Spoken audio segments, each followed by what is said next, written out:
होली का पावन अवसर है। इस समय हम मुकेश यादव जी, प्रधान मुकेश यादव जी के पास में मौजूद है।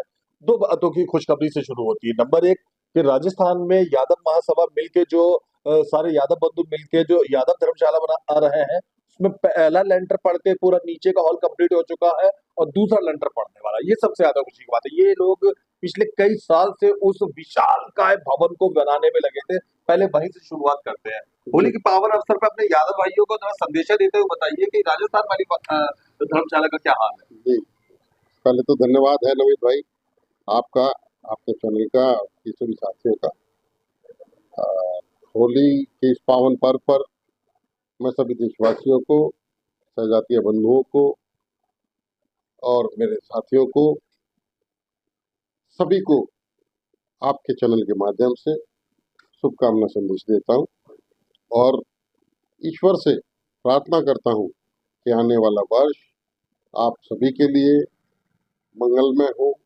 ये होली आपके लिए खुशियाँ लाए, जीवन में रंग भरे। इस तरह की मेरी शुभकामनाएं सभी के लिए। अभी आप जिक्र कर रहे थे हमारी सालासर धाम वाली धर्मशाला के बारे में, और मैं धन्यवाद करता हूँ यादव चैरिटेबल ट्रस्ट का उपाध्यक्ष होने के नाते कि जितने भी हमारे सजातीय बंधु जिन्होंने हमें इस धर्मशाला को बनाने में सहयोग किया, अपनी नेक कमाई में से दान दिया, उनको बहुत धन्यवाद देना चाहता हूँ आपके चैनल के माध्यम से।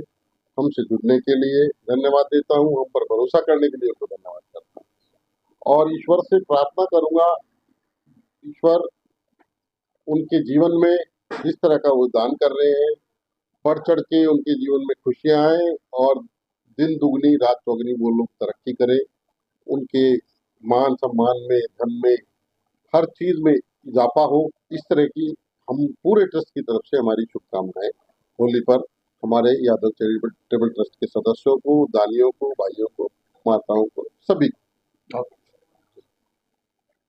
स्थिति क्या है सलासर धाम कि कितना काम हो चुका है। हाँ, अभी उसमें हमारी जो बिल्डिंग बन रही है उसमें एक मंजिल का लेंटर हमारा नीचे का पूरा कंप्लीट हो गया है और दूसरे मंजिल की लेंटर की तैयारियां चल रही हैं और उम्मीद करते हैं कि मार्च के अंदर अंदर हम दूसरा लेंटर भी, कोशिश ये रहेगी कि वो डल जाए और तीसरे की तैयारी शुरू हो जाए। इस तरह की वहाँ स्थिति। क्योंकि हम इस समय देश की राजधानी दिल्ली में मौजूद है, तो मैं बता दूं कि मुकेश जी दिल्ली में यही निवासी और यहाँ दिल्ली में जितने भी यादव से संबंधित कार्यक्रम होते हैं सबके अंदर ये चीफ गेस्ट के तौर पे होते हैं। यहाँ पे होली के कार्यक्रम यादव समाज के द्वारा कहाँ कहाँ करेगा, जैसे मुझे बताया गया कि निलोटी में भी हुआ, यहाँ बाकी बिहारी स्वीट वाले यादव समाज ने भी यहाँ यादव मोहल्ला के अंदर किया।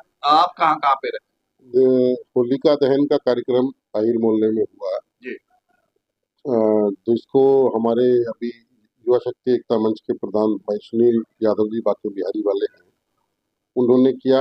मैं उसमें मौजूद रहा, मेरा सौभाग्य रहा कि मैं इस तरह के कार्यक्रमों में था।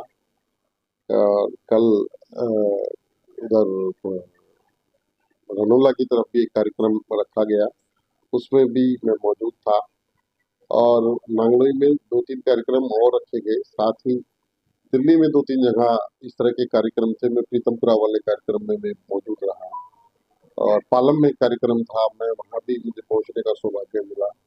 और आज भी कई सारे प्रोग्राम, आज जैसे शाम को पंजेबाग क्लब में एक कार्यक्रम है, उसमें भी मैं मौजूद रहूँगा। तो इस तरह से होली की शुभकामनाएं जगह जगह से हम लोगों को जा भी रही हैं, आ भी रही हैं। आपके चैनल के माध्यम से अभी पूरे देश भर में चली जाएंगी। बहुत धन्यवाद मैं आपका करता हूं कि आप मेरे यहाँ आए और हर त्योहार पर आप मेरे यहाँ आते हैं और मेरे शुभकामना संदेश पूरे देश भर में प्रसारित करते हैं। इसके लिए मैं आपके चैनल का बहुत बहुत लेकिन अभी कुछ सालों से देखने में आने लगा है दिल्ली के महानगरों के अंदर में, दिल्ली शहर के अंदर ही, कि लोग अब होली त्योहार मनाने में नशे को शामिल करने लगे हैं। शराब, भांग और सुल्फा या और दूसरी चीजें मान लिया, एक तरीके से माना जाने लगा है कि बिना नशे के तो जैसे ये होली त्योहार ही अधूरा है। आप इस बात को कहाँ तक मानते हैं। नशा करने के बाद में आमतौर पर महिलाएं और बच्चे बड़ा शोषित पीड़ित होते हैं। हाँ, देखिए त्योहार तो ये रंगों का है, लेकिन रंग के बीच में लोग रंग भी ले आते हैं, और मैं समझता हूँ ये ठीक नहीं है। और त्योहार को आप जितना साधारण तरीके से मनाएं, इसमें शराब को बीच में ना लाएं, हुड़दंगबाजी ना करें, बिना किसी की इजाजत के उसको रंग ना लगाएं, गुब्बारा तो कतई भी ना मारें, और किसी अनजान व्यक्ति के साथ होली ना खेलें। इस तरह का मेरा सभी को सुझाव, मेरा संदेश। होली को आपसी मेल मिलाप का त्योहार बनाएं। वो चाहे आप किसी भी धर्म के किसी भी साथी के साथ आप खेल सकते हैं, लेकिन उसकी इजाजत होने के बाद।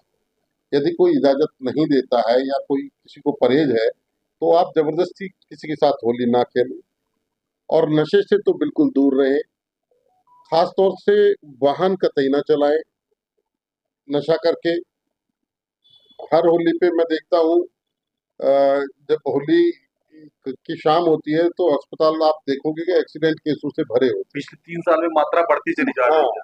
तो इस तरह की स्थिति ना आए और आपको कहीं ढूंढना ना पड़े। बहुत से लोग सड़कों पे शराब पी कर पड़े रहते हैं, घर वाले ढूंढते रहते हैं, उनके मोबाइल पर चोरी हो जाते हैं, और उनको कई बार तो मैं देखता हूँ कि 2-2 दिन में होश आता है, और कई तो लोग इसी बीच में पड़े पड़े अपनी जान तक गंवा देते हैं। तो इस तरह की चीजें इस्तेमाल कतई ना करें। अच्छे गुलाल, अच्छे रंग से होली खेलें। गलत रंग केमिकल का इस्तेमाल ना करें, और एक दूसरे को गुंजिया खिलाएं, मिठाई खिलाएं, और इसी तरीके से त्योहार को मनाएं। ये मेरी शुभकामनाएं, संदेश सभी के लिए। और आप सभी को होली फिर से मुबारक। जय हिंद, जय भारत।